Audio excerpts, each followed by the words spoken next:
Hello, dear friends. Good morning, good afternoon, good evening. It is news time again from this very good channel. Welcome back. How are you all doing? Hope you're good. I pray that God will be with you in your endeavors. Today we have another update for you, and I want you to, after listening to it, you drop your opinion and suggestions you have so that Biafra will be free. And that's just it. Okay, let's go there. What is timely and what is in fact the news today? The Federal High Court in Abuja ordered that all prosecution documents in Nnamdi Kanu's trial must be served to the defense before being presented in court following confusion over legal representation and courtroom conduct. The case was adjourned to today, May 7th, for further witness examination. To assess developments so far, we are joined now by Barrister Chiagozie Michael Wabuko, a legal practitioner, chartered mediator, and conciliator. Thank you, Barrister Wabuko, for being with us today. Good morning to you, Natalie. Good morning, Oji. Good morning, welcome. Welcome. You and Oji have a special friendship, I've noticed. Whenever I call like Oji, and there's that signature handshake, he's your guy, I know. Yeah. Right, so Oji will start calling you for the show. Yeah. I'll pass on the baton.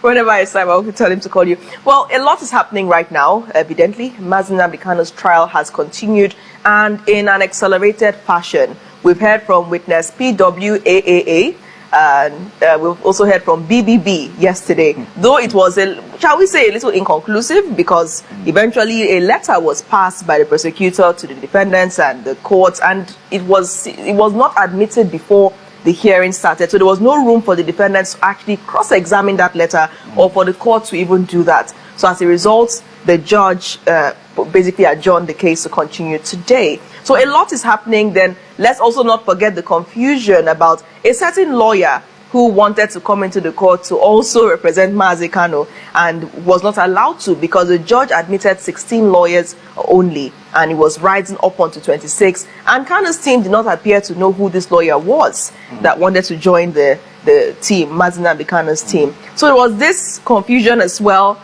over Nnamdi Kanu's sister-in-law, Favor Kanu, who apparently had live-streamed a session and even went ahead to post it online. And as a result of that, the courts barred her from staying in court for the next 3 proceedings. And I think she also attempted to stream again, if the news is, because news is a bit blurry in that regard. But then the court said no and barred her for the next 3 court sittings. What do you make of this entire, I don't know whether to call it confusion or whether it is, I think yesterday's trial was particularly confusing. There was a lot of tension here and there. What did you make of it? Well, actually, the matter is gaining traction, so there are lots of interest, and the eyes of all Nigerians are in this particular case, especially after the first witness gave evidence. Right. The PWAA gave evidence, so it's also, we get more traction because people are actually following, because most times after the court starts, you see people relaying what happened in court online, and then so people are actually trying to monitor the case to see what actually will be the outcome. So whatever that has happened is expected, because people want to know how this matter will go on. This matter has lingered for several years, so there's going to be lots of, that's why Favor Kanu was trying to live stream the proceedings, which is not proper. They are trying to keep people posted because the matter has lingered so much in court, so they are trying to actually know what's actually happening so that no hanky-panky games are played. That's why you see people trying to, if you observe now, all of a sudden Nnamdi Kanu's legal representation is blowing up now. A lot of people are getting interested because it's like the case is actually moving now. So everybody wants to be part of the trial team. So there's one thing that has been on my mind for a long time now, and that is the fact that the charges against Mazi Kanu border on alleged terrorism. What is really at stake here if Mazi Kanu is found guilty of terrorism, the charges before him? What's really at stake? Well, if he's found guilty now, terrorism is a capital punishment. So it's a capital punishment. So that's if he's found guilty. So that's why if you watch the evidence of BBB, as it's in the daily, that he's inciting people to violence to kill police officers. So they're trying to tie him to terrorism. If he's found guilty, well, that's a lot bad. What counts as capital punishment in Nigeria? Capital punishment is a punishment that has to do with death penalty. So not life imprisonment. Not life imprisonment is death penalty. Because Mazi Kanu did not seem to know the witness. The counsel also said did not know who witness BBB was. BBB said that he attested, he admitted to inciting the public against the police at that No, time. he didn't admit it. Some of these dailies, they have a way of misrepresenting what actually happened in court. What they wanted to do, they wanted to tender, BB wanted to tender a video where he purportedly, it wasn't from Nnamdi Kanu himself. That was the video that was rejected because it was not served on the defense team before they sought to present it in evidence. So he was like alleging that Nnamdi Kanu admitted to inciting his members of ESN to kill police officers. So that was the statement. That was why he was presenting the video evidence, which was actually admitted because it was not served on the defense counsel before the attempt to admit it in evidence. So that was what happened. So it was not because that he didn't admit that. You said something about like all eyes, the eyes of Nigerians on this trial. But that brings me to the question: why is this trial not live broadcasted for everybody to follow suit and follow, each and every moment in the trial? Why is it, Shrouded in secrecy? Why is it not live broadcasted?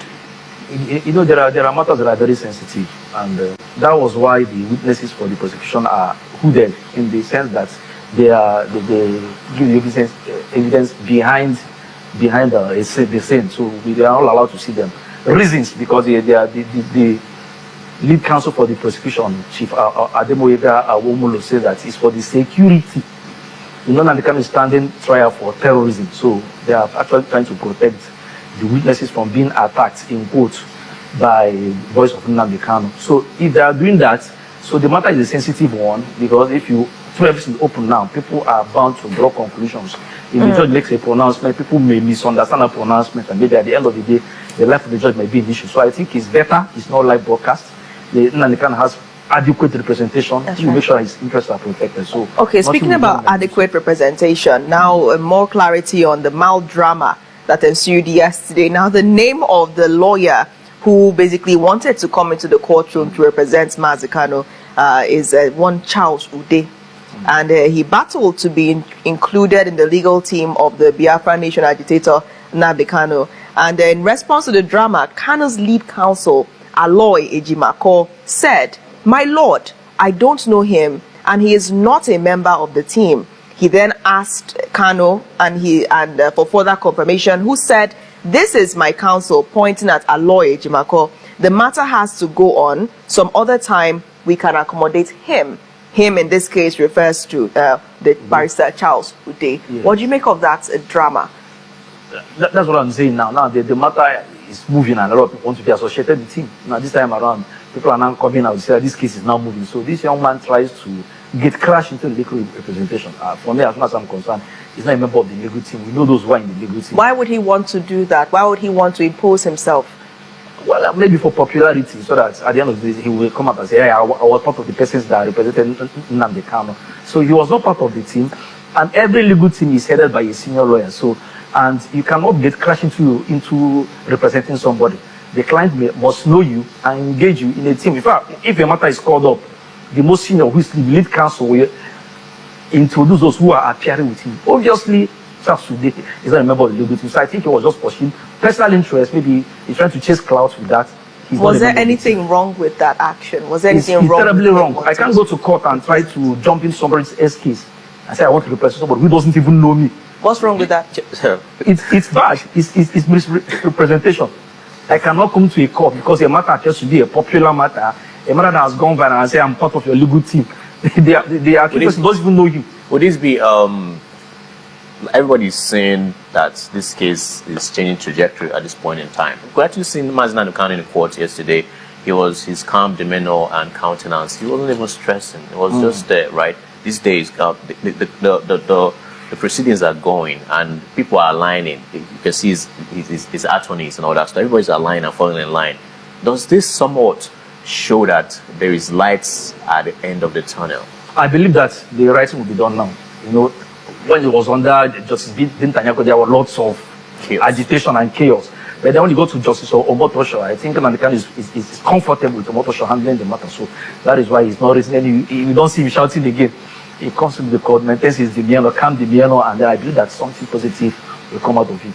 Omotosho is not confrontational. So yes. Are we dealing with symptoms instead of the causes of the issue regarding this case, because apparently it's now more personalized, right? And we're not bringing forth or forward the reasons why he actually started or representing the Radio Biafra and altering everything he's altering, trying to bring people's consciousness to certain things, and also preaching for a self-nation, Biafra. You know, if you bring the real issue to the fore, the case will fail. That is the issue. Because he has every right of self-determination. Every group in Nigeria, every clan in Nigeria, you have the right, every ethnicity has the right to self-determination. So if you bring to the fore, the matter will fail. Now they're trying to show him as a criminal who is trying to disrupt the peace and unity of Nigeria.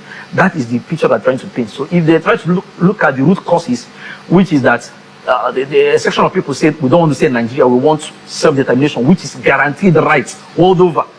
Even under the United Nations Declaration, under the African Charter of Human and People's Rights, we have a right of self-determination. Every clan in Nigeria, every group in Nigeria has the rights of self-determination. So if you bring that to the fore, the case will fail. The case we're trying to push to the world is that he's a terrorist trying to kill people in Nigeria. So they're all trying to look at issue of self-determination. So that's why they will not mention that in any of the charges or leave any question or examination along that line. Right. They'll keep on talking like he's trying to incite people to violence. So they try to prove or try to show to the world that he's a terrorist. That is why. So if they raise the issue of self-determination, the case will fail because he has a right to determine to ask for his people to be free of Nigeria. Is that case somewhat, this clause, is it somewhat going to appear in line of proceedings, you know, during this trial? Is it somewhat going to appear somewhere, you know? And that is what the defense will try to prove, that he was simply encouraging people to stand by for their right for self-determination. That will be the case of the defense. But the prosecution will try to create the image that he's a terrorist. That's why if you watch some of the questions, the cross-examination questions, or the evidence that was led in evidence yesterday, that's PWBBB, he kept on saying that Nnamdi Kanu was in Radio Biafra to incite ESM members to kill security operatives. That is their case. To paint him as a terrorist who's trying to destroy lives, to disrupt the peace and unity of Nigeria. That is their case. But I know when the defense will open their case, he will try to bring out the issue of self-determination of the Biafran people. So that's what the defense will try to prove. Now, IPOB has many times called for the immediate unconditional release of Mazi Nnamdi Kanu, referring to his ongoing trial as a judicial travesty. Is it illegal for Mazi Nnamdi Kanu to be tried in Nigeria? And now, just some context. The last witness, PWAAA, said that when Mazi Nnamdi Kanu was apprehended at his hotel in 2015, that the DSS operatives found radio equipment in his room. That was what they went as far back as that to try to create the impression that he was broadcasting while within the shores of Nigeria, possibly to make a case for his being tried within the Nigerian borders. What do you make of all of this? Is it really a judicial travesty for the IPOB leader to be tried within the shores of Nigeria? Well, it all depends on the evidence they possess before the court. If you notice, before Justice Omotosho started handling the matter, Nnamdi Kanu has always filed an application, objection to the suit being tried in Nigeria. In fact, that he was extraordinary rendition, and as a result of that, he shouldn't be tried in Nigeria, that they broke every international protocol and codes to bring before the court. Now, this time around, it appears that he has changed practice now. He's cool with this, with the trial going on now. I believe that they have looked at the proof of evidence served on them, because before a matter goes on, there's what we call proof of evidence. These are documents, statements that are intended to be presented by the prosecution in evidence. These copies must be served on the defense. I think they have looked at it, and I think it's better that they keep a low profile, allow the case to go on, because at the end of the day, if you say Nnamdi Kanu broadcasted from Lagos, because they said they got all those documents, those laptops, those transmitters from a hotel in Lagos, you have to prove that the broadcast was done from Lagos.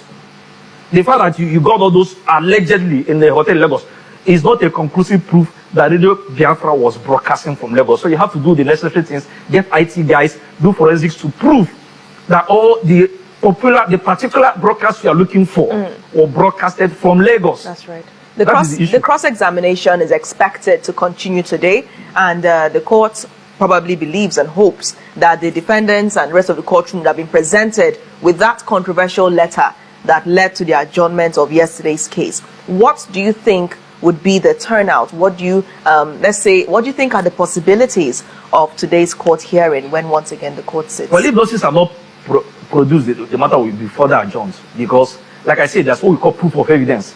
In Section 36 of the Nigerian Constitution, an accused person should be afforded enough materials, both time and materials, to prosecute his defense. So if you say somebody is a thief and you have documents allegedly proving that the person is a thief, you allow him to have a look at it and study it and then reply to those documents. So I believe that today, as the matter is going on now, Nnamdi Kanu's defense team will insist that those documents will be given to them. I believe that it was given to them yesterday, because if they didn't get the documents and then the video disc where his evidence was taken at the police station, at the DSS, when he was in custody, if those things were not produced, the case will not go on today because they are necessary. The defense must have access to every document or materials intended to be used in evidence against him. He must look at it so he can be adequately positioned and in a position to defend himself.